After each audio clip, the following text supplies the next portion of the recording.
হাসানাত জামিউ খিসালিহি সাল্লু আলাইহি ওয়া আলিহি। ১,৫০০ বছর পরে এসে দেখছেন, কারা দেখছেন বলেন না? আর আমার নবীকে দেখছেন, কারা দেখছেন? এখনো আমার নবীকে দেখা যায়। ওই চোখ থাকলে আমার নবীর এখন দেখতে পারবেন। আর যারা আমার নবীকে সামনে থেকে দেখছে, আমার নবীকে আবু বকর দেখছেন, আমার নবীকে ওমর দেখছেন, আমার নবীকে ওসমান দেখছেন, আমার নবীকে আলী দেখছেন। আর আমার নবীকে কেমনে দেখছেন?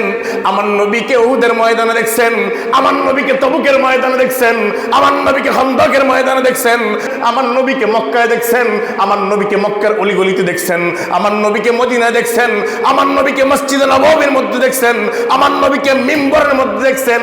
সাহাবায়ে কেরামকে নিয়ে পড়ছেন। হাসান বিন সাবিত দাঁড়ায় গেছেন, নবী গো আপনার সামনে দাঁড়াইয়া আমি আপনার সামনে কবিতা পড়তে চাই। হাসান বিন সাবিতের কবিতা আল্লাহ পাক রব্বুল আলামিন গোটা দুনিয়া ওয়ালাকে জানাইছেন।